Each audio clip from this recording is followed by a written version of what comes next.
സാറിന്റെ നല്ല വാക്കുകൾക്ക് ഒരുപാട് ഒരുപാട് നന്ദി. കാലത്തെ നല്ല വാക്കുകൾ കേൾക്കുമ്പോൾ നമുക്കൊരു പോസിറ്റീവ് എനർജിയാണ് അല്ലേ. ഒരുപാട് താങ്ക് യു. എങ്ങനെയുണ്ടായിരുന്നു മഴ? എല്ലാവർക്കും നന്നായിട്ട്. കഴിഞ്ഞ പ്രാവശ്യം നമ്മൾ ക്ലാസ് എടുക്കുമ്പോൾ ചൂടായിരുന്നു എന്നാണ് എനിക്ക് തോന്നുന്നത്. ഇപ്പം മഴയിലേക്ക് എത്തിയിട്ടുണ്ട്. എല്ലാവർക്കും മഴയായിരുന്നു വിചാരിക്കണം. മഴ ഏതോണ്ടാണ് എല്ലാവരും ഉറങ്ങിപ്പോയോ? കഴിഞ്ഞ പ്രാവശ്യത്തെ അത്ര ആൾക്കാരില്ലല്ലോ. 18 ആളുകളല്ലോ ഉറങ്ങിപ്പോയി അല്ലേ. അപ്പൊ നമുക്ക് ക്ലാസ്സിലേക്ക് കിടക്കാം. നമ്മള് 9 വ്യക്തിത്വങ്ങളെ കുറിച്ചാണ് പഠിച്ചത്, പേഴ്സണാലിറ്റികളെ കുറിച്ചാണ് പഠിച്ചത്. ഇത് നമ്മൾ ആരെങ്കിലും അനലൈസ് ചെയ്ത് നോക്കിയോ എന്ന് എനിക്ക് അറിയില്ല. നമ്മൾ നിങ്ങളുടെ എന്തെങ്കിലും സംശയങ്ങൾ ഉണ്ടെങ്കിൽ ലാസ്റ്റ് ചോദിക്കണം. ഈ ഒരു കാര്യത്തെക്കുറിച്ച് നമ്മൾ ആദ്യമേ ഞാൻ പറയണ്ടേ, ഈ 9 പേഴ്സണാലിറ്റി നമ്മൾ ഓരോരുത്തരിലും ഉണ്ട്. അതിലേതോ ഒരു പേഴ്സണാലിറ്റി നമ്മുടെ സാഹചര്യങ്ങൾ കൊണ്ടോ ഹെറിഡിറ്ററി കൊണ്ടും കുറച്ച് അധികമായി കാണുന്നു. അല്ലെങ്കിൽ നമ്മൾ അറിയാതെ നമ്മൾ അതിനെ വളർത്തിയെടുത്തിട്ടുള്ള ഒരു പേഴ്സണാലിറ്റിയാണ്. അതാണ് ഞാൻ പറഞ്ഞ സാഹചര്യങ്ങൾ കൊണ്ടും എന്താ പറയാ ലൈറ്റ് വളർത്തിയെടുത്തൊരു പേഴ്സണാലിറ്റി. കഴിഞ്ഞ ക്ലാസ്സിൽ നമ്മൾ ഈ 9 പേഴ്സണാലിറ്റിയില് രണ്ടാമത്തെ പേഴ്സണാലിറ്റി വെച്ചാണ് തുടങ്ങിയത്. അതെന്തുകൊണ്ടാണെന്ന് ഞാൻ പറഞ്ഞു. നമ്മൾ പേഴ്സണാലിറ്റി എനിയാഗ്രാം സ്റ്റാർട്ട് ചെയ്യുമ്പോൾ 3 പാർട്ടായിട്ട് തിരിച്ചിട്ടുണ്ട്. അതിൽ ആദ്യത്തെ പാർട്ട് എന്ന് പറയുന്നത് നമ്മൾ എന്തുകൊണ്ട് ചിന്തിക്കുന്നവരാണ്? ഹൃദയം കൊണ്ട് ചിന്തിക്കുന്നവരാണ്. അപ്പൊ അതുകൊണ്ടാണ് നമ്മൾ 2 വെച്ച് സ്റ്റാർട്ട് ചെയ്തത്. 2, 3, 4 ആണ് ഹൃദയം കൊണ്ട് ചിന്തിക്കുന്നവരുള്ളത്. പിന്നെ അടുത്തതാണ് ഇനി 5, 6, 7. 5, 6, 7 എന്നുള്ളത് എന്തുകൊണ്ടായിരിക്കും ചിന്തിക്കുന്നത്? ബുദ്ധി കൊണ്ട് ചിന്തിക്കുന്നവരാണ്. ഇന്നത്തെ ക്ലാസ്സിൽ നമ്മൾ എടുക്കാൻ പോകുന്നത് ബുദ്ധി കൊണ്ട് ചിന്തിക്കുന്നവരെ കുറിച്ചാണ്. ബുദ്ധി കൊണ്ട് ചിന്തിക്കുന്നവരെ കുറിച്ച് കേൾക്കുമ്പോൾ നമ്മൾ വിചാരിക്കും ആകെ ഇവര് ബുദ്ധിയുള്ളവരാണ്, അല്ലെങ്കിൽ ഭയങ്കരമായിട്ട് എന്താ പറയാ കാര്യങ്ങളെ വിശകലനം ചെയ്യുന്നവരാണ് എന്നല്ല. ഈ ബുദ്ധി കൊണ്ട് ചിന്തിക്കുമ്പോ ബുദ്ധി കൊണ്ട് ചിന്തിക്കുമ്പോ എന്തുണ്ടാവുക? നമ്മൾക്ക് മാനസികമായിട്ട് വേണ്ട പല കാര്യങ്ങളും അവിടെ ഇല്ലാണ്ടോ അല്ലെ. എല്ലാ സമയത്തും നമുക്ക് ലോജിക്കലി തിങ്ക് ചെയ്തിട്ട് കാര്യങ്ങളെ ചെയ്യാൻ പറ്റുമോ? ഇല്ല. ലോജിക്കലി മാത്രം നമുക്ക് കാര്യങ്ങൾ എടുത്തു കഴിഞ്ഞാൽ നമ്മുടെ കുടുംബ ബന്ധങ്ങളും കാര്യങ്ങളും ഒന്നും നിലനിൽക്കില്ല അല്ലെ. ചില സ്ഥലത്തൊക്കെ നമ്മൾ ഹൃദയത്തിന്റെ ഭാഷയിൽ ഒറ്റ മിനിറ്റ് അവർ ഇതുകൊണ്ട് മാത്രം ചിന്തിച്ചു തുടങ്ങിയാൽ നമ്മൾക്ക് ജീവിതത്തിലെ ഒരു എന്താ പറയാ ഈ ഇഴയടപ്പങ്ങളും കുടുംബ ബന്ധങ്ങളും ഒന്നും ഉണ്ടാവില്ല അല്ലെ. അങ്ങനെ ഒരു എന്താ പറയാ വിഭാഗമാണ് ഇനി നമ്മൾ പഠിക്കാൻ പോകും. അവരങ്ങനെയാണെന്നല്ല കേട്ടോ, അവർക്ക് മറ്റതൊക്കെ ഉണ്ട്. പക്ഷെ കൂടുതലും അവരില് എന്താ പറയാ പ്രകടമാവുന്ന ഒരു ഭാവം, അതാണ് പറയുന്നത്. അങ്ങനെ മലയാളം പറഞ്ഞാൽ മലയാളം ഇംഗ്ലീഷ് എങ്ങനെ വേണമെങ്കിലും നിൽക്കാം. നമുക്ക് അവരിൽ ഒപ്റ്റിമൈസ് ചെയ്ത് കാണിക്കുന്ന ഒരു ഭാവത്തെയാണ് ഇനി പറയാൻ പോകുന്നത്. 5 എന്ന് പറഞ്ഞാൽ പ്രാപ്തി വിശ്വാസം. എന്തിലും പോസിറ്റീവിനെ കാണാൻ ശ്രമിക്കുന്നവര്, എന്തിലും പോസിറ്റീവ് മാത്രം കാണാൻ ശ്രമിക്കുന്നവരാണ് ഒപ്റ്റിമിസ്റ്റിക് എന്ന് പറയുന്നത്. എല്ലാറ്റിലും ശുഭാപ്തി വിശ്വാസം കൊണ്ട് നടക്കുന്നവര്. ഓക്കെ.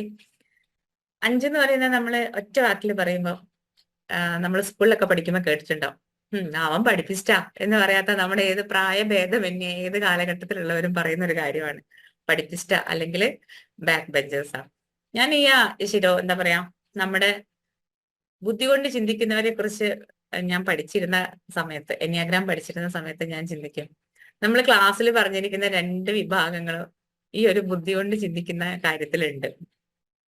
2 അല്ല, ശരിക്കും 3 ഉണ്ട്. രണ്ടാമത്തെ വിഭാഗം എന്താ? വിശ്വസ്തരാണ്. ക്ലാസ്സിലെ സ്കൂളിൽ പഠിക്കുന്ന കാലഘട്ടത്തിലേക്ക് ഞാനൊന്ന് നിങ്ങളെ കൊണ്ടുപോകാട്ടോ. 7ാമത്തത് ബാക്ക് ബെഞ്ചേഴ്സ് എന്ന് വേണമെങ്കിൽ പറയാം. ബാക്ക് ബെഞ്ചേഴ്സ് എന്തായിരിക്കും? ഇപ്പൊ നിങ്ങൾക്ക് ഏകദേശം ഒരു ഐഡിയ ഈ 5, 6, 7 കുറിച്ച് നിങ്ങൾക്ക് ഉണ്ടാവും. നമ്മളെ കുട്ടിക്കാലത്ത് നമ്മളിലെല്ലാവരും ടി എ പഠിക്കുമ്പോൾ പറയാം, നമ്മളിലൊക്കെ ഒരു കുട്ടിയുണ്ട്, ഒരു ചൈൽഡ് ഉണ്ട്. ആ കുട്ടിത്തെ അല്ലെങ്കിൽ നമ്മൾ എന്തിനു പറ്റും അല്ലേ? നമ്മളൊക്കെ എത്ര വലുതായാലും എത്ര പ്രായമായാലും നമ്മൾക്കൊരു കുട്ടിയില്ലേ? നമ്മളിലൊരു കുട്ടി ഉണ്ടാവും, നമ്മൾ മാത്രമായിട്ടിരിക്കുമ്പോൾ, അല്ലെങ്കിൽ നമ്മൾക്ക് പ്രിയപ്പെട്ടവരുടെ കൂടെ ഇരിക്കുമ്പോൾ. അപ്പൊ നമ്മുടെ സ്കൂൾ കാലഘട്ടവും കോളേജ് കാലഘട്ടം ഒക്കെ പറഞ്ഞാൽ നിങ്ങൾക്ക് പെട്ടെന്ന് അത് കോർഡിനേറ്റ് ചെയ്യാൻ പറ്റും. അതുകൊണ്ടാണ് അങ്ങനെ പറഞ്ഞത്. 5 എന്ന് പറയുമ്പോൾ നമ്മൾ പഠിപ്പിസ്റ്റാണെന്ന് പറയുന്നതിന് വേറൊരു കാര്യം, അവർ ഒബ്സേർവ് ചെയ്യും. ഒബ്സേർവ് എന്ന് പറഞ്ഞാൽ ആവശ്യത്തിലും അധികമുള്ള ഒബ്സർവേഷൻ ആവശ്യമാണ് ഒരു മനുഷ്യനെ അല്ലെങ്കിൽ കാര്യങ്ങളെയും സിറ്റുവേഷനെയും നമുക്ക് മനസ്സിലാക്കി അതിനോടനുബന്ധിച്ച് നമുക്ക് മുന്നോട്ട് പോകാനും കാര്യങ്ങൾ ചെയ്യാനും ഒബ്സർവേഷൻ ആവശ്യമാണ്. പക്ഷെ ഒരു കാര്യത്തിനെ കുറിച്ച് കിട്ടിക്കഴിഞ്ഞാൽ നമ്മൾ പറയില്ല, അതിന്റെ കുണ്ടലിനി എടുത്തിട്ടേ ഈ മനുഷ്യർ അടങ്ങിയിരിക്കുകയുള്ളൂ. ചിന്തിച്ച് ചിന്തിച്ച് ചിന്തിച്ച് ചിന്തിച്ച് അതിന്റെ അങ്ങേ അറ്റത്തെ ത്രെഡ് എവിടെയാന്നുള്ളത് കണ്ട് അതിലും ഇനി അതിന്റെ അറ്റം വരെ കണ്ടിട്ട് ഇവര് ഒരു ഭാഗത്ത് അടങ്ങിയിരിക്കുള്ളൂ. അങ്ങനത്തെ അറിവ് നേടാനുള്ള അമിതമായ വ്യഗ്രതയാണ് ഇവരുടെ പോസിറ്റീവായ സൈഡ് എന്ന് പറയുന്നത്. 5-ന്റെ. പക്ഷെ ഇവര് സമൂഹത്തിനോട് ഇടപെടാൻ ഇവർക്ക് ഭയങ്കര അധികം മടിയായിരിക്കും. ഇവർ ഉൾവലിഞ്ഞൊരു സ്വഭാവമായിരിക്കും മറ്റുള്ളവരിൽ നിന്ന്. അതെന്തുകൊണ്ടാണ്?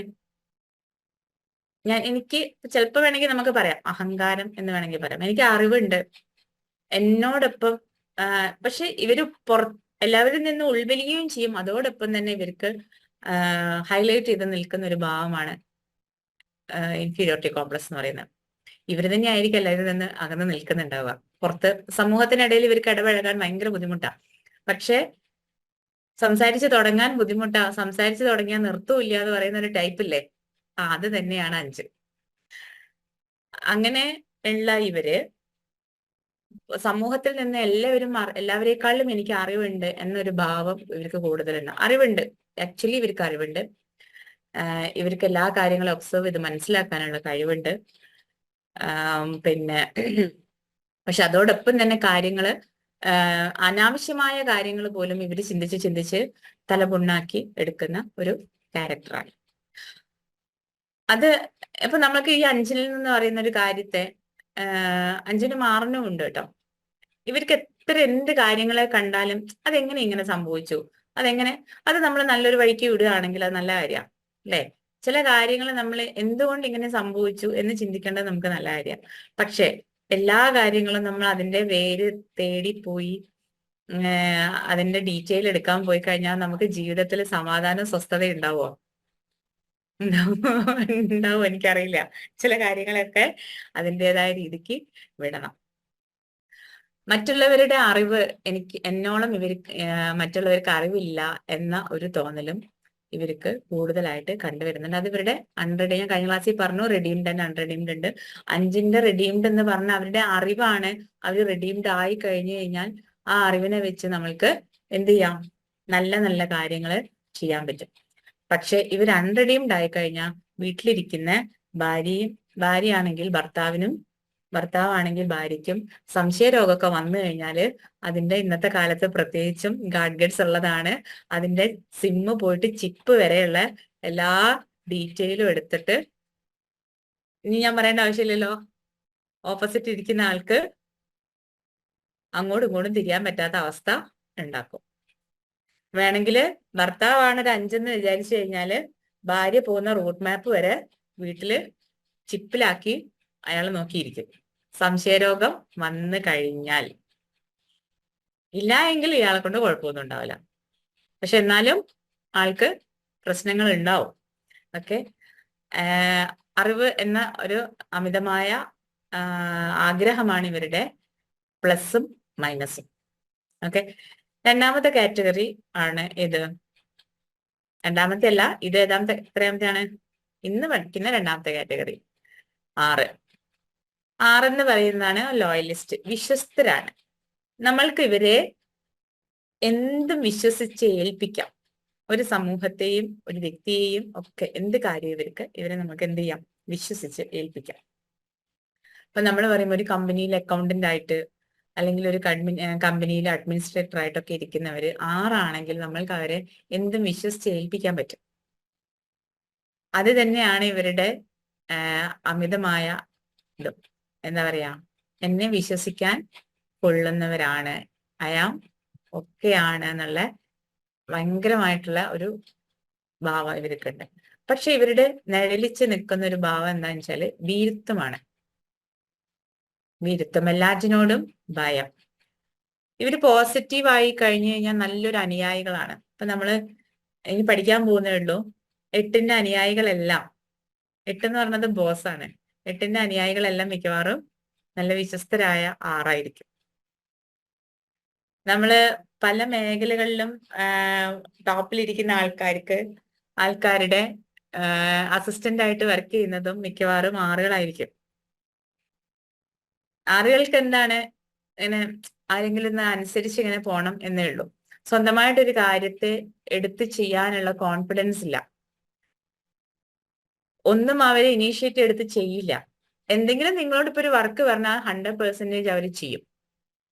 പുതിയതായിട്ടൊരു കാര്യം, പക്ഷെ ഇവർക്കൊരു കാര്യമുണ്ട് കേട്ടോ. ഇവർക്ക് നല്ല എന്താ പറയാ, കാര്യങ്ങളെ അനലൈസ് ചെയ്യാനും പുതിയത് കണ്ടെത്താനും ഒക്കെ ഉള്ള നല്ല കഴിവുള്ളവരാണ്. അപ്പൊ നമ്മൾ പറയില്ലേ, ചില ഇൻഡ്യൂഷൻസ് ഒക്കെ ഉള്ളവരാണ് ആറ്. ശക്തമായ അനുഭവങ്ങളെയും നാശങ്ങളൊക്കെ നമുക്ക് പെട്ടെന്ന് മനസ്സിലാവുന്ന ഒരു ആൾക്കാരാണ് ആറ് എന്ന് പറയുന്ന ആൾക്കാർ. പക്ഷെ ഇവരുടെ ഒരു കാര്യം എന്താണെന്ന് വെച്ചാല് ഇവർക്ക് സെക്യൂരിറ്റി വേണം. ഇവരുടെ മനസ്സിൽ എപ്പോഴും ഒരു തോന്നൽ എന്താ, എനിക്ക് സെക്യൂരിറ്റി ഇല്ല. അതുകൊണ്ടാണ് ഇവരൊരു ഷാഡോ ആയിട്ട് ഒരാളുടെ പുറകിൽ നിൽക്കാൻ ആഗ്രഹിക്കുന്നത്. എന്ത് പറഞ്ഞാലും ഇവര് അനുസരണാശീലമായിട്ട് മാറുന്നത്. നമ്മൾ വീട്ടില് ചില ഇത് പറഞ്ഞു കഴിയുമ്പോ ഞാൻ പറയാം, ചില ആൾക്കാര് ഏഴുള്ള ആൾക്കാരുണ്ടാവും. ഇനി അടുത്തത് പറയാൻ പോണതാ. ഈ വീട്ടിലെ അച്ഛൻ ഒന്നാണെങ്കിൽ ഈ ഏഴ് പതുക്കെ അതിന് കൺവേർട്ട് ആയിട്ട് ആറായി മാറും. കാരണം അവരുടെ ജീവിത സാഹചര്യങ്ങൾ കൊണ്ടാണ് അവരങ്ങനെ മാറിപ്പോകുന്നത്. അപ്പൊ ഇവരിൽ നിഴലിച്ച് നിൽക്കുന്ന ഭയവും ഇവരെ കൊണ്ട് നല്ല എന്താണ് എന്താ ഉണ്ടാവുക, നല്ലൊരു ആരായിരിക്കും, നല്ല അനുയായികളായിരിക്കും. എന്തിൽ നിന്നും ഓടി ഒളിക്കാനുള്ള, അതായത് യാഥാർത്ഥ്യങ്ങളിൽ നിന്ന് ഓടി ഒളിച്ച് ഭയത്തോടു കൂടി പുറകിൽ പോയി നിൽക്കാനുള്ള പ്രവണതയാണ് ഇവർക്കുള്ളത്. നമ്മുടെ ഈ കൂട്ടത്തില് നിങ്ങൾ നിങ്ങളെ സ്വന്തം അനലൈസ് ചെയ്ത് നോക്കുക. പക്ഷെ ഇതൊന്നും സ്ഥായിയായ ഭാവമല്ല കേട്ടോ. ഇതൊക്കെ ഇതെന്തുകൊണ്ടാണ് ഇങ്ങനെ പറഞ്ഞു തരുന്നതെന്ന് വെച്ച് കഴിഞ്ഞാൽ, നിങ്ങൾ നിങ്ങളിൽ അനലൈസ് ചെയ്തിട്ട് നിങ്ങൾക്ക് അങ്ങനെ ഒരു ഉണ്ടെന്ന് കരുതി കഴിഞ്ഞാൽ നിങ്ങൾ എന്താ ചെയ്യണ്ടേ, എന്താ ചെയ്യണ്ടേ? എനിക്ക് അങ്ങനെ ഒരു അതുണ്ട്. നമ്മള് സിറ്റുവേഷനെ ഫേസ് ചെയ്ത് കാര്യങ്ങൾ ഏറ്റെടുത്ത് ചെയ്തു തുടങ്ങിക്കഴിഞ്ഞാൽ, ഐ ക്യാൻ എന്ന് പറയാൻ പഠിച്ചു കഴിഞ്ഞാൽ, എന്ന വ്യക്തിത്വമുള്ളവർക്ക് വളരെ നല്ല അച്ചീവ്മെന്റ് ജീവിതത്തിൽ ഉണ്ടാവും. ഒരുപാട് നല്ല കാര്യങ്ങൾ ഒരുപാട് ചെയ്യാൻ കഴിവുള്ളവരാണ് ആറ്. പക്ഷെ എന്തുകൊണ്ടാണ് ഇവരിലെ ഭയവും അപകർഷതാബോധവും ഒരാളിലേക്ക് ഷാഡോ ആയിട്ട് നിൽക്കാനുള്ള പ്രവണതയും എന്ത് ചെയ്യില്ല, ഇവരെ മുന്നോട്ട് ഒരിക്കലും നയിക്കില്ല. എവിടെയെങ്കിലും ഒരു കുറ്റി അടിച്ച് തളച്ചിട്ട് കഴിഞ്ഞാൽ ആ തളച്ചടത്തുണ്ടാവും. അങ്ങനെ പറഞ്ഞപ്പോ പെട്ടെന്ന് മനസ്സിലായിണ്ടാവും അല്ലെ. ഒരു കുറ്റി അടിച്ച് തളച്ചിട്ടപ്പോ ആ തളച്ചടത്തുണ്ടാവും. അവിടെ നിന്ന് അങ്ങോട്ട് പോരുത് പറഞ്ഞാൽ അങ്ങോട്ട് പോവില്ല, ഇങ്ങോട്ട് തിരിയരുത് പറഞ്ഞാൽ ഇങ്ങോട്ട് തിരിയില്ല. നമ്മൾ ചില കുട്ടികളെ കണ്ടിട്ട് ഞാൻ ചിലപ്പോൾ വിചാരിക്കും, അച്ഛനും അമ്മമാരെ വന്നിട്ട് പറയുന്ന കുട്ടികൾക്ക് ഭയങ്കര വികൃതിയാണ്. കുട്ടികൾക്ക് വികൃതി വേണ്ടേ? ഈ എല്ലാം അനുസരിക്കണം പിള്ളേരും കുട്ടികളാണെങ്കിൽ കേൾക്കുന്നുണ്ടോന്ന് എനിക്കറിയില്ല. അന്നത്തെ ദിവസം പാരന്റ്സിന്റെ അധോഗതിയും വെള്ളിയാഴ്ച ആയിരിക്കും. കുട്ടികൾക്ക് വികൃതി വേണ്ടേ? വികൃതി വേണ്ട എന്നുള്ള അഭിപ്രായക്കാരാണോ? ഞാനല്ല കേട്ടോ. വികൃതി വേണം, അത്യാവശ്യത്തിനൊക്കെ വികൃതി വേണം. ആ വികൃതി ഇല്ലെങ്കിൽ നമ്മളെ വീട് എന്തിനു പറ്റും? മോനെ എവിടെ ഇരിക്കൂ എന്ന് ഞാൻ ഒരു ആറൊക്കെ ആയ ഒരു കുട്ടിയൊക്കെ ആണെങ്കിൽ ഞാൻ മോനെ എവിടെ ഇരുന്നോ. ചില ആൾക്കാർ അച്ഛനെ അവനെ കൊണ്ട് യാതൊരു കുഴപ്പമില്ല കേട്ടോ, അവിടെ ഇരുന്നോ എന്നാണ്. അവിടെ ഇരുന്നോ. അങ്ങനെയുള്ള അച്ഛനമ്മമാരുണ്ട്. പക്ഷെ ആ കുട്ടിക്ക് എന്തോ കുഴപ്പമുണ്ട്. ആ കുട്ടിക്ക് എന്തോ ബുദ്ധിമുട്ടുള്ളതുകൊണ്ടാണ് ആ കുട്ടി അങ്ങനെ ചെയ്യണത്. എന്റെ മോന് ഒരു കുഴപ്പമില്ല, അവനോട് ഇരുന്നോന്ന് പറഞ്ഞാൽ ഇരിക്കും, പഠിച്ചോന്ന് പറഞ്ഞാൽ പഠിക്കും. ചില അച്ഛനമ്മമാര് നേരെ ഓപ്പോസിറ്റാ. ഒന്നുമില്ലെങ്കിലും പറയും ഇവിടെ എന്നെ ലോകം മറച്ചിടും. ഞാൻ പറയും മിണ്ടാതിരിക്കുന്ന പിള്ളേരെക്കാളും നല്ലത് അവിടെ മറച്ചിടുന്ന പിള്ളേരാണ്. കാര്യം ശരി, ഞാനും പേരൻസാ. നമുക്ക് ചില നേരത്തൊക്കെ കൺട്രോൾ വിടും, ദേഷ്യമൊക്കെ പിടിക്കും. പക്ഷെ അവരിലെ ആക്ടിവിറ്റീസ് വലുതാവണമെങ്കിലും അവർക്ക് അതിനുള്ള സ്പേസ് കൊടുക്കണം. അവർക്ക് അവരെ പ്രൊജക്ട് ചെയ്യാനുള്ള, അവർക്ക് പുറത്ത് കാണിക്കാനുള്ള ഒരു സ്പേസ് നമ്മൾ കൊടുക്കണം. ആറായിട്ടുള്ളൊരു കുട്ടീനെ, ആറായിട്ടൊന്നൊരു കുട്ടികളെ നമ്മള് എന്തുകൊണ്ടാണ് കുട്ടികൾ ആറാവുന്നത് കണ്ടിട്ടുണ്ടോ? ഈ പട്ടാളക്കാരെ സാറേ സോറി, പട്ടാളക്കാരെ കുട്ടികളൊക്കെ മിക്കവാറും അങ്ങനെ ആവാനുള്ള ചാൻസ് ഉണ്ട്. അതെന്തുകൊണ്ടാ? അവർക്ക് അങ്ങനെ ഒരു ചിട്ടയുള്ളോണ്ടാ. അവര് ഈ പട്ടാളത്തിൽ പോയവരൊക്കെ അങ്ങനെ തന്നെയാ. ഓട്ടോമാറ്റിക് ആയിട്ട് ആ ഒരു മണ്ണിനെ പറയുമ്പോ നിങ്ങൾക്ക് മനസ്സിലാവും. മണ്ണിലേക്ക് മാറും. ജോജി സാറ് മാറിട്ടോ. ഞാൻ ജോജി സാറെ അല്ല ഉദ്ദേശിച്ചത്. ഞാൻ ഉദ്ദേശിച്ചാണ് ജോജി സാർ. ആനന്ദ് സാറിനെ ആയിരിക്കും ഉദ്ദേശിച്ചിട്ടുണ്ടാവുക. ആനന്ദ് സാറിനെ ആയിരിക്കും ഉദ്ദേശിച്ചിട്ടുണ്ടാവുക. ആനന്ദ് സാർ ആരെങ്ങനെയാന്നല്ല എനിക്കറിയില്ല. എനിക്ക് ജോജി സാറിന്. ആനന്ദ് സാറ് മിലിറ്ററി ആണോ? അത് എയർഫോഴ്സ് ആണ്. എയർഫോഴ്സ്. ആ പിന്നെ കുഴപ്പമില്ല. നിങ്ങളേ അല്ല കേട്ടോ, നിങ്ങളൊന്നും ഈ ഗണത്തിൽപ്പെടുന്നവരെ അല്ല. അതുകൊണ്ട് എന്താന്ന് വെച്ചാൽ അവര് കുട്ടികൾ ഉണ്ടാവുന്ന കാലം തൊട്ട് അവർ ഈ ചിട്ടയായ ജീവിതത്തിലേക്ക് വരുമ്പോ അവർക്ക് അതിൽ നിന്നൊന്ന് മാറി കാണും. ഇനി ഒന്ന് പറയുമ്പോൾ ജോജി സാറ് ആനന്ദ് സാർ അവിടുന്ന് ഇറങ്ങി വന്ന ജോജി സാർ പിന്നെ അടിക്കില്ല, കാരണം ജോജി സാർ മാറി. ആനന്ദ് സാർ എങ്ങനെയാന്ന് എനിക്കറിയില്ല. ഇറങ്ങി വന്ന ഡയറക്റ്റ് ക്ലാസ് ഒന്നും അല്ലാത്തത് ഭാഗ്യം. എന്തായാലും ഇവർക്കൊക്കെ ഒരു ഒന്നുണ്ടാവും എന്നുള്ള കാര്യം ഉറപ്പാ. ഓട്ടോമാറ്റിക് ആയിട്ട് ഒരു ഒന്നിലേക്ക് ഇവരെന്തായാലും വരും. അപ്പൊ ഇവരെന്താ ചെയ്യാ? ആളുള്ള കുട്ടികളെ എല്ലാം അവിടെ ഇരുന്നിടത്തുനിന്ന് അനങ്ങാൻ പാടില്ല. അനുസരണ വേണം കുട്ടികൾക്ക് നേരിക്ക്. ആദ്യം തന്നെ കുട്ടി സംസാരിക്കാനും കേൾക്കാനും പഠിപ്പിച്ചു കൊടുക്കേണ്ട കാര്യം ഉണ്ടാവുക. അല്ലാത്ത അച്ഛന്മാരൊക്കെ ഉണ്ടാവും കേട്ടോ. ചില അച്ഛന്മാര് കാണാം. പക്ഷെ എന്നാലും ഞാൻ കണ്ടിടത്തോളൊക്കെ നമ്മൾ ഈ മിലിറ്ററിയും എയർഫോഴ്സും എന്നൊക്കെ പറയുന്നവര് അവരുടെ ആ ഒരു സ്വന്തം ചിട്ട എങ്ങനെയായാലും അവർക്ക് ചുറ്റുവട്ടത്തുള്ളവരിലേക്കും വരും. ആ ചിട്ടയിൽ നിന്ന് മാറുമ്പോൾ ഇവർക്ക് ഭയങ്കര സഫോക്കേഷൻ ആയിരിക്കും. അതുകൊണ്ട് തന്നെ ഈ കുട്ടികൾ എന്താവും, വേറെ ഏത് പേഴ്സണാലിറ്റി ഉണ്ടെങ്കിലും ഒരു കുഴപ്പം ഉണ്ടാവില്ല. അവിടെ ഇരിക്കുന്ന പറഞ്ഞാൽ അവിടെ ഇരിക്കും, അവിടെ നനങ്ങില്ല. അത് എന്തുകൊണ്ടാണ് നമ്മൾ അറിയാം, അവരുടെ വീരത്വം കൊണ്ട് അവരങ്ങനെ ആയി തീരുക ചെയ്യുന്നത്. അവരിലുള്ള കഴിവുകളെ നമ്മൾ അടിച്ചമർത്തുകയാണ് ചെയ്യുന്നത്. അങ്ങനെയാവുമ്പോൾ നമ്മളുടെ ആവശ്യത്തിന് വേണ്ടിയിട്ട് അങ്ങനെ അടിച്ചമർത്തുകയാണ് ചെയ്യുക. ഞങ്ങളെ കുറ്റപ്പെടുത്തുകയല്ല, ശരിക്കും അവർക്കൊരു സ്പേസ് കൊടുക്കേണ്ടതാണ്. ചില കുട്ടികളുണ്ട് അസുഖങ്ങളുള്ളവരാണ് കേട്ടോ. അങ്ങനെ ഒരു ഭാഗത്ത് ഇരുന്നിട്ട് കഴിച്ചോളാൻ പറഞ്ഞാൽ അവരിങ്ങനെ കഴിച്ചുകൊണ്ടേയിരിക്കും, അവരിങ്ങനെ നോക്കിക്കൊണ്ടേയിരിക്കും.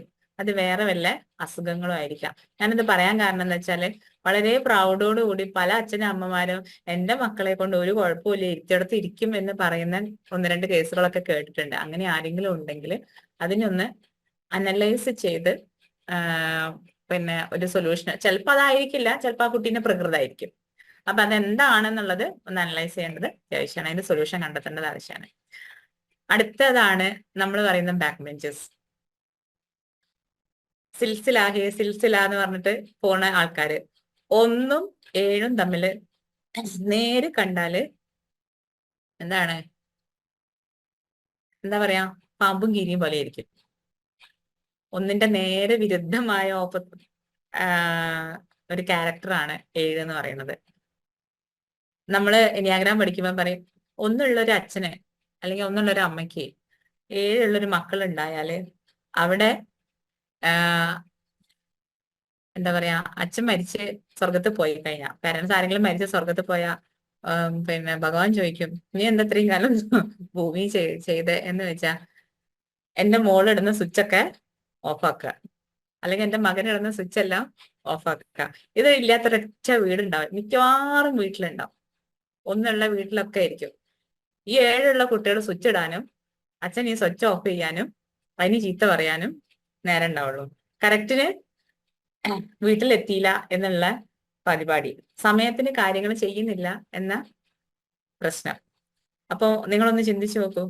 7 എന്ന് പറഞ്ഞപ്പോ ഏകദേശം ഞാൻ ഈ പറഞ്ഞതിൽ നിന്ന് നിങ്ങൾക്ക് മനസ്സിലായിണ്ടാവും. ഒപ്റ്റിമിസ്റ്റ്, അതായത് എല്ലാം ശുഭാപ്തി വിശ്വാസം മാത്രമുള്ളവരാ.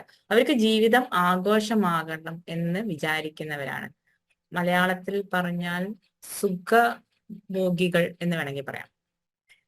ജീവിതത്തിൽ ഇപ്പം 10 രൂപ ശമ്പളം കിട്ടിയ 20 രൂപ അടിച്ചു പൊളിച്ച് ജീവിക്കുക, അതിൽ സമ്പാദ്യമൊന്നും ഉണ്ടാവില്ല ഇന്ന്, എന്താ പറയാ. പക്ഷെ അത് അൺറെഡീംഡ് വേർഷൻ ആണ്. റെഡീംഡ് ആയ ആൾക്കാര് നല്ല ഇവർക്ക് കാര്യങ്ങളെ പറഞ്ഞു കൊടുക്കാനും മറ്റുള്ളവരെ ഗൈഡ് ചെയ്യാനും അതിലൊക്കെ ശുഭാപ്തി വിശ്വാസം കാണാനൊക്കെ നല്ല കഴിവുള്ളവരാണ് 7. അങ്ങനെയുള്ള 7കാര് നന്നായി കഴിഞ്ഞാല്, നേരത്തെ നമ്മൾ 6 എന്താ പറഞ്ഞേ, നല്ലൊരു അക്കൗണ്ടന്റ് അല്ലെങ്കിൽ അഡ്മിനിസ്ട്രേറ്റർ ആയിട്ട് ഇരിക്കുന്ന ആൾക്കാരായിരിക്കും, അനുസരണശീലമുള്ളവരാണ്. 5ന്റെ ഞാൻ പറയാൻ പറഞ്ഞത് നല്ല റിസർച്ച് പേഴ്സൺ ആയിരിക്കും 5. ഓക്കെ, റിസർച്ച് ഒക്കെ ചെയ്യാൻ പറ്റുന്ന ആൾക്കാരാണ് 5 പോസിറ്റീവ് ആയി കഴിഞ്ഞാൽ. റെഡീംഡ് ആയി കഴിഞ്ഞാൽ 7 ആണെങ്കിലോ 7 നല്ല അധ്യാപകരായിരിക്കും.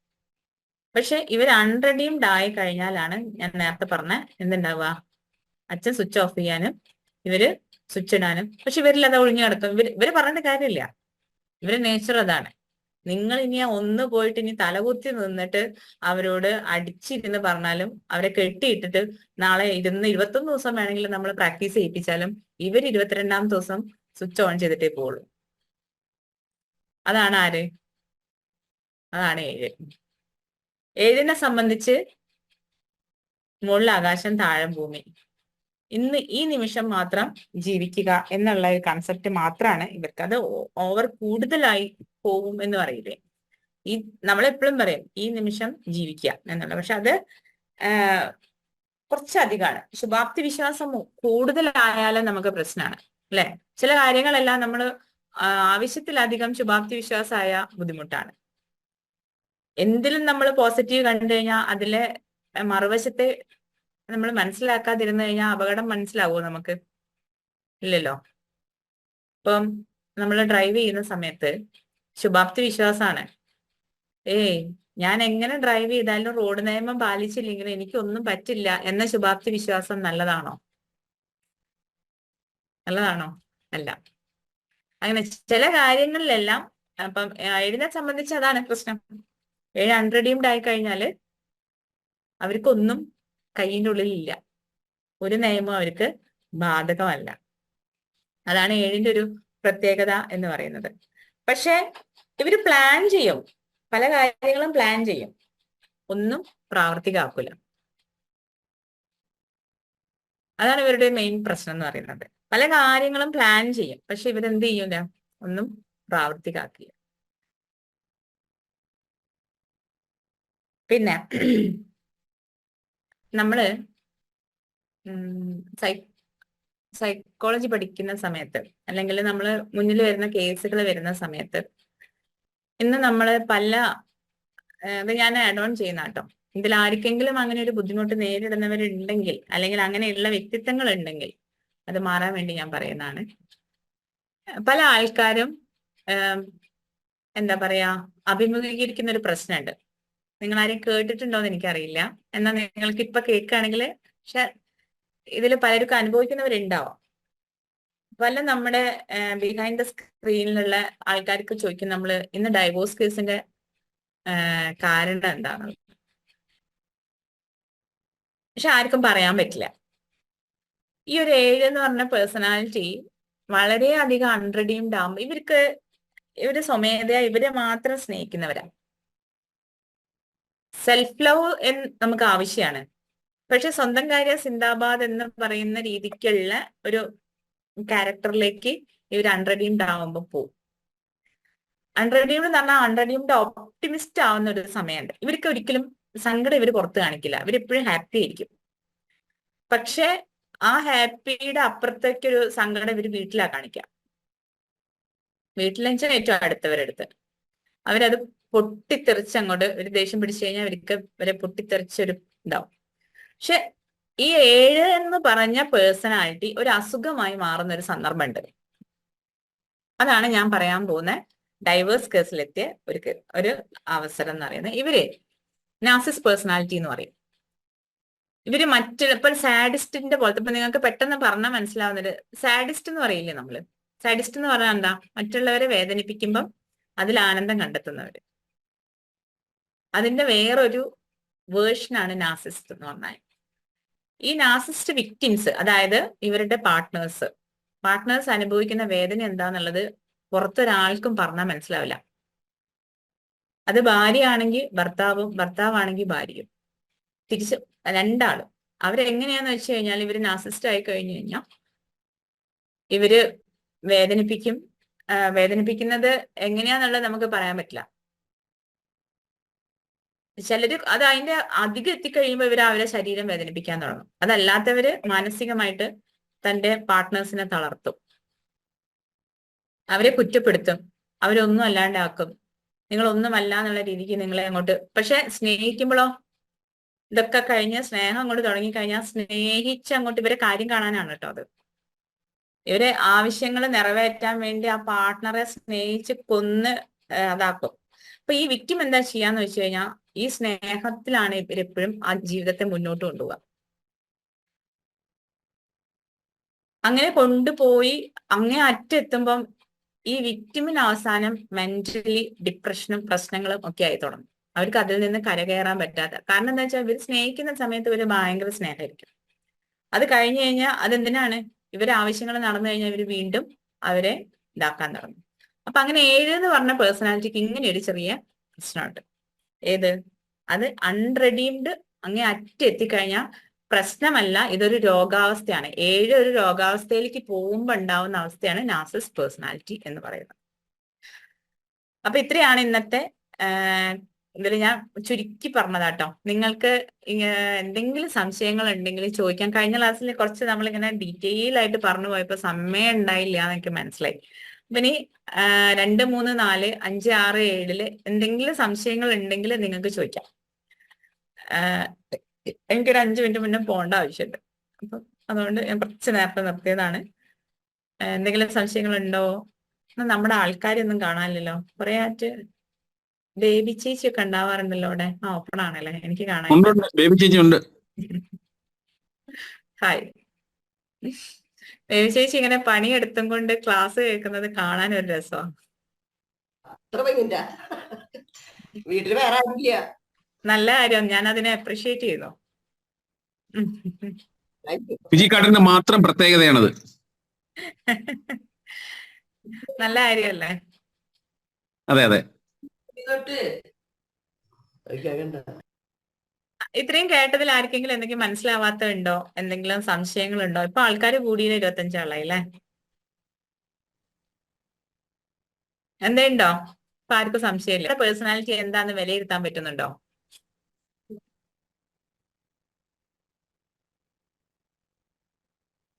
ബേബി ചേച്ചി കേൾക്കുന്നില്ല.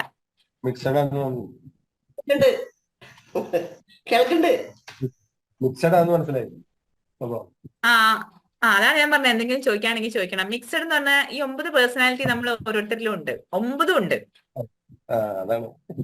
9 ഉണ്ട്. നമ്മള് അത് ഓരോ പേഴ്സണാലിറ്റി പറയുമ്പോഴും എനിക്ക് അതെന്നിലുണ്ടല്ലോ അതെന്നിലുണ്ടല്ലോ.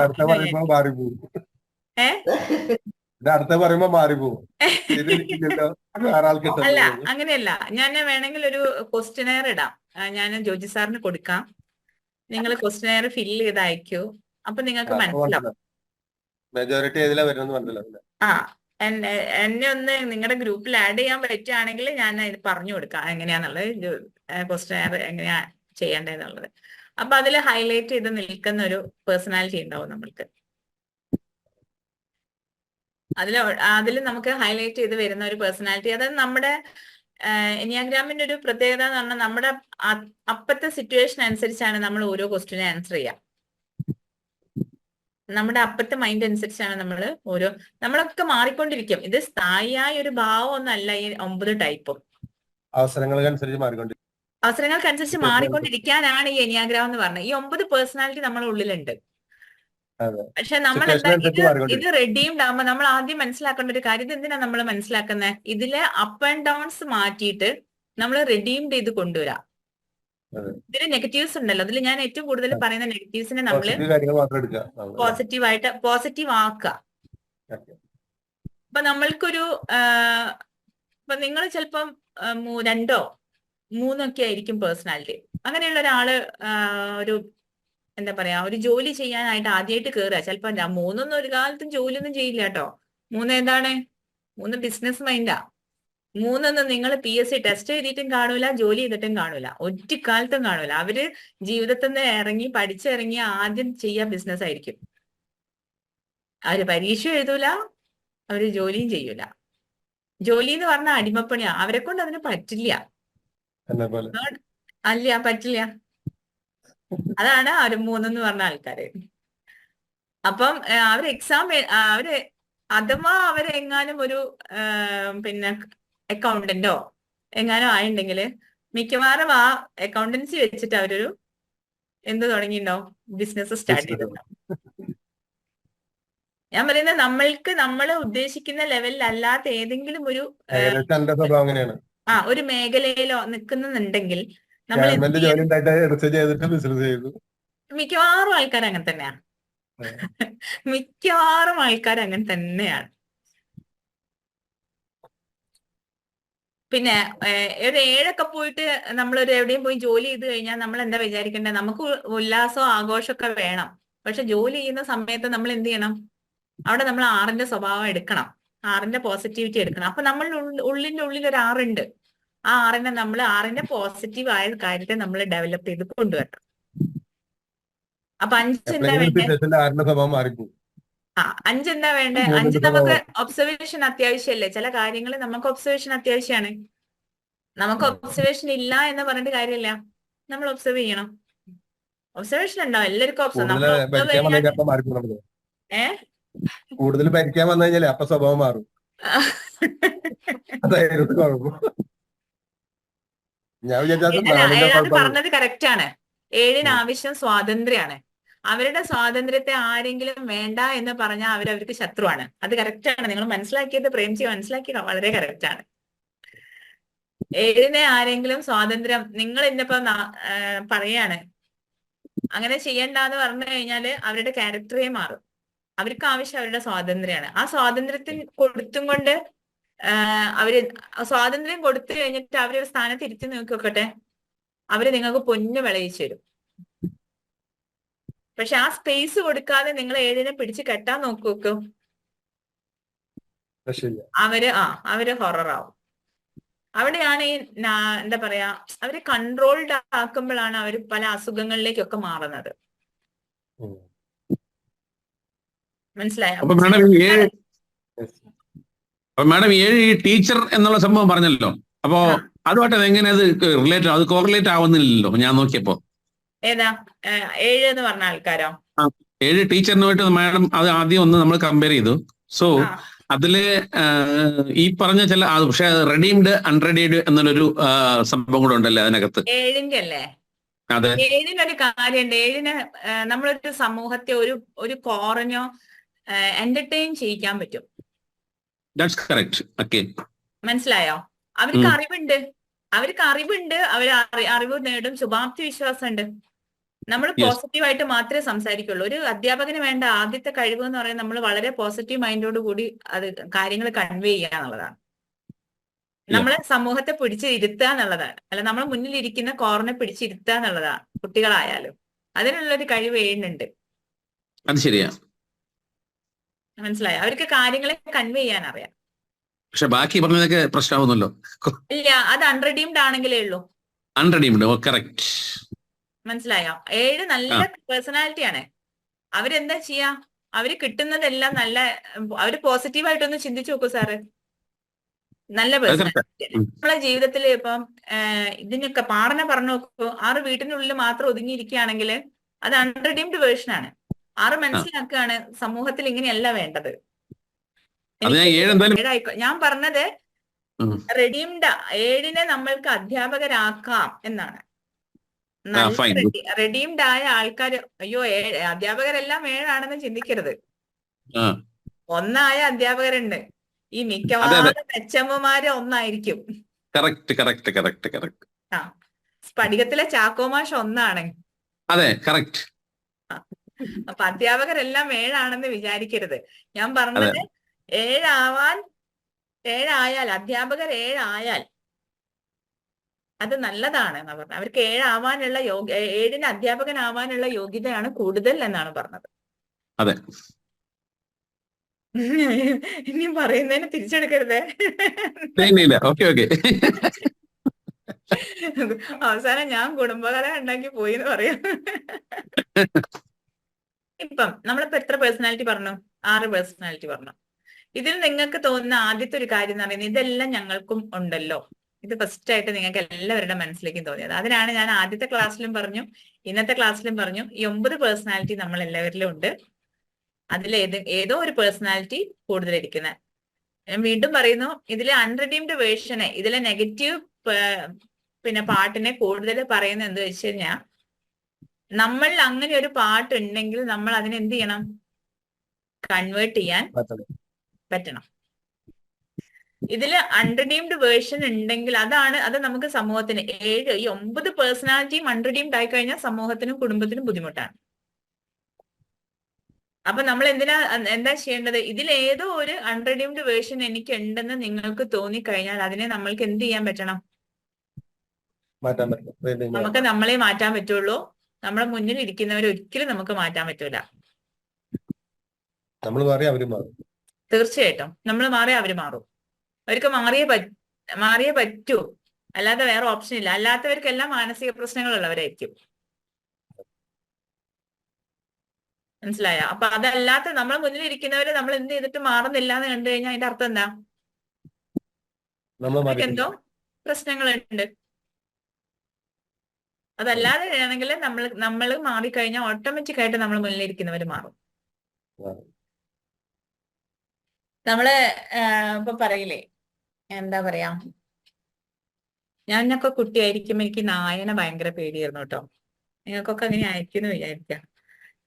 കുട്ടിയായിരിക്കണ കാലത്ത് അല്ല, നായ എന്ന് പറഞ്ഞാൽ അന്നൊക്കെ കുറെ സ്ട്രീറ്റ് നായകളൊക്കെ ഉണ്ടാവുമല്ലോ. പക്ഷെ നമ്മള് വീട്ടിന്റെ അടുത്ത് അന്നൊന്നും അതിരുകളില്ലാത്ത വീടുകളായിരുന്നു. ഇന്നൊക്കെ എല്ലാം അതിരുകളൊക്കെ ഉള്ള വീട്. അന്ന് രാവിലെ എഴുന്നേറ്റ് കഴിഞ്ഞാൽ അപ്പുറത്തും ഇപ്പുറത്തും 4 വട്ടത്തൊക്കെ നടന്നു കഴിഞ്ഞിട്ടാണ് നമ്മൾ വീട്ടിലെ ചായ എന്താന്ന് ആലോചിക്കുള്ളൂ. അപ്പുറത്തുള്ള വീട്ടിലെ ചായ ഒക്കെ അറിഞ്ഞിട്ട് വരും. എന്നിട്ട് ഇവിടുത്തെ ചായ എന്താന്ന് നമ്മൾ അറിയുള്ളൂ. അങ്ങനെ ജീവിച്ചിരുന്ന ഒരാളായിരുന്നു ഞാൻ. അപ്പൊ അവിടെ തൊട്ടപ്പുറത്തെ വീട്ടില് ഒരു നായ വരും. നായയുണ്ട്.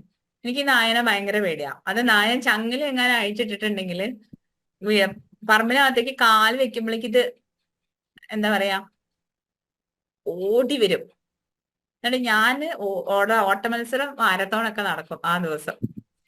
എന്നിട്ട് ഇതിനെ പിടിച്ച് കെട്ടുന്ന വരെ ഞാനിങ്ങനെ ഓടി ഏതെങ്കിലും മരത്തിന്റെ മുകളിലോ വീട്ടിന്റെ ഉള്ളിലോ ബാത്റൂമിലൊക്കെ കയറി ഒളിക്കും.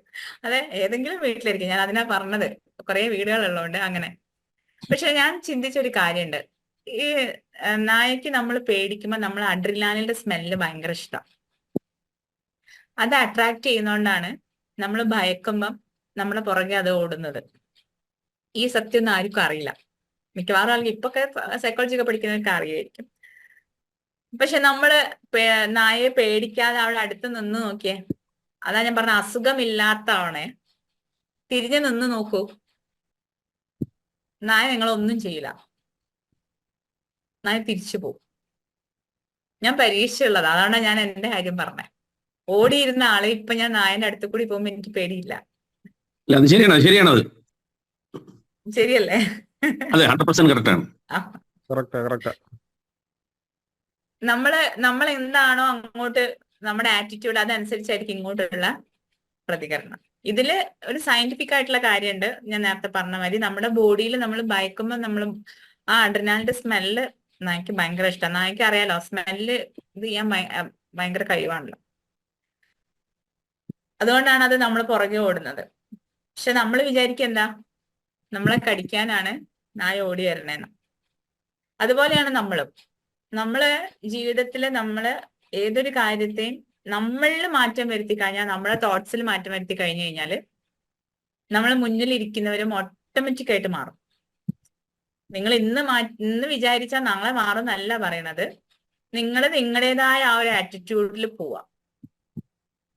അതിനെ കറക്റ്റ് ചെയ്ത് പോകുമ്പോൾ നമുക്ക് അടുത്തിരിക്കുന്നവർക്ക് അതിന്റെ വൈബ് എന്തായാലും കിട്ടും. ആ വൈബിൽ അവര് ചേഞ്ച് ചെയ്യും. നമ്മൾ പറയും 2 കൈയും കൂട്ടി അടിച്ചാലല്ലേ എന്തുണ്ടാവുള്ളൂന്ന്, ശബ്ദം ഉണ്ടാവുള്ളൂന്ന് പണ്ട് പറയുന്നൊരു ഇതാണത്. പക്ഷേ 2 കൈയും കൂട്ടി അടിക്കാൻ അത് ശരിയല്ലേ? നിങ്ങളൊന്ന് ചിന്തിച്ചു നോക്കൂ. ഒരാൾ അടിക്കാൻ വരുമ്പോ നിങ്ങൾ ഇങ്ങനെ നിന്ന് കൊടുക്കുമ്പോ തിരിച്ചടിക്കണില്ലാതെ കണ്ടു കഴിഞ്ഞാൽ അയാൾക്ക് അടിച്ചിട്ട് മതിയാവും. ഇതിന് എന്ത് ചെയ്തിട്ടും കാര്യമില്ല, അതിനെ വിട്ടേക്കാന്ന് കരുതാം. അതല്ലാതെ നമ്മൾ അടിക്കുന്നവരുണ്ടെങ്കിൽ എന്താ, ഞാൻ നേരത്തെ പറഞ്ഞ പോയിന്റ് നിങ്ങൾ ഓർക്കണം. അവർക്ക് മെന്റലി എന്തോ പ്രശ്നം ഉണ്ടാവില്ലേ? എന്തോ പ്രശ്നം ഉണ്ടാവും. നമ്മൾ കുട്ടികളെ ഒന്ന് ചിന്തിച്ചു നോക്കൂ. ഓടിപ്പോയി അടിക്കാൻ നോക്കി കഴിഞ്ഞാൽ അതുങ്ങൾ ഇങ്ങനെ പതുങ്ങിയിരുന്ന് കഴിഞ്ഞാൽ നമുക്ക് അടിക്കാൻ തോന്നോ? അടി കുറയും അവർക്ക്. ഏ അടി കുറയും, അടി കിട്ടുന്നത് കുറയും അവർക്ക്. ആ അതെ, അടി വന്ന് കുറയും കെട്ടിപ്പിടിക്കും പിള്ളേര്. ഞാനിങ്ങനെ കുഞ്ഞു കുഞ്ഞു എക്സാമ്പിൾ കെട്ടിപ്പിടിച്ചവരെ അടിക്കാൻ പറയുന്നത്, തോന്നില്ല.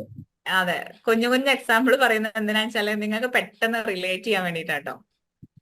അതുപോലെയാണ് നമ്മൾ നമ്മളിൽ മാറ്റങ്ങൾ വരുത്തുമ്പം നമ്മുടെ മുന്നിൽ ഇരിക്കുന്നവരും നമ്മളെ ചീത്ത പറയാൻ വരുന്നവർക്കൊക്കെ മാറ്റം വരും. നമ്മളുടെ നെഗറ്റീവ്സിനെ നമ്മൾക്കേ മാറ്റാൻ പറ്റുള്ളൂ, മറ്റുള്ളവർക്ക് മാറ്റാൻ പറ്റില്ല. പിന്നെ നമ്മൾക്കെതിരെ വരുന്ന ആവശ്യമുള്ള കാര്യങ്ങൾ എടുക്കുക എന്നുള്ളത് എനിക്ക് പറയാൻ പറ്റുള്ളൂ.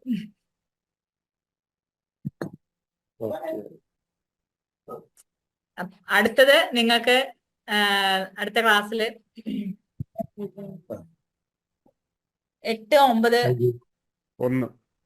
1 പേഴ്സണാലിറ്റിയാണ്. ഒന്ന് പറയാൻ എനിക്കൊരു പേടിയുണ്ട് ഇവിടെ ചെറുതായിട്ട്. ഞാൻ പറയൂ കേട്ടോ, അത് എനിക്ക് പറയണ്ട, എന്തായാലും പറയാണ്ടിരിക്കാൻ പറ്റില്ല. അടി കൂടുന്നവർ കൂടിക്കോട്ടെ. മേഡം പറഞ്ഞു അടി കൂടുന്നവർ അടി കൂടിക്കോട്ടെ. അല്ലില്ല, എനിക്ക് പ്രശ്നമാണ്. ഇവര് നാളെ തൊട്ട് മാം ഇത്രയും ദിവസം ക്ലാസ് എടുത്തിട്ട് അവസാനത്തേക്ക് ഒന്ന് വെച്ചതിനായിരുന്നു അല്ലേ എന്ന് ചോദിക്കും. ഒന്നുള്ളവരൊക്കെ മാറും. ഇപ്പൊ ചീത്തയാണെങ്കിൽ ഒന്നുള്ളവരൊക്കെ മാറിപ്പോകും. ഒന്ന് ആവശ്യമാണ് സമൂഹത്തിന്. ഇപ്പൊ അവരവരുടെ ആ മേഖലകളിൽ ഒന്ന് വേണം. അത് ഒന്നെടുക്കുമ്പം പറയാം എന്ന് വിചാരിച്ചിട്ടാണ്. ഇനി വേറെ ഒന്നുമില്ലല്ലോ? എന്തെങ്കിലും ഉണ്ടോ ജോജി സാർ, ആനന്ദ് സാർ, അൻഷി, ദേവി ചേച്ചി? ഇതൊക്കെ ഞാൻ കാണുന്നുള്ളൂ. മുന്നിലുള്ളവരെ വിളിച്ചതാണ്. ഒരുപാട് നന്ദി. നിങ്ങളുടെ റിവ്യൂസ് എല്ലാം കേൾക്കുന്നുണ്ട്. എനിക്ക് തന്ന സ്വീകരണത്തിനും നിങ്ങളുടെ നല്ല മനസ്സിനും ഒരുപാട് നന്ദി. ചിരിച്ച മുഖത്തോടു കൂടി എന്നും രാവിലെ നിങ്ങളെ കാണുന്ന, ഇന്നുമല്ല കണ്ട ദിവസങ്ങളിലെല്ലാം കണ്ടതിന് ഒരുപാട് നന്ദി. അടുത്ത ആഴ്ച കാണും വരെ. Thank you. Okay, thank you madam. Mind up ചെയ്യാം. Thank you. നമസ്കാരം.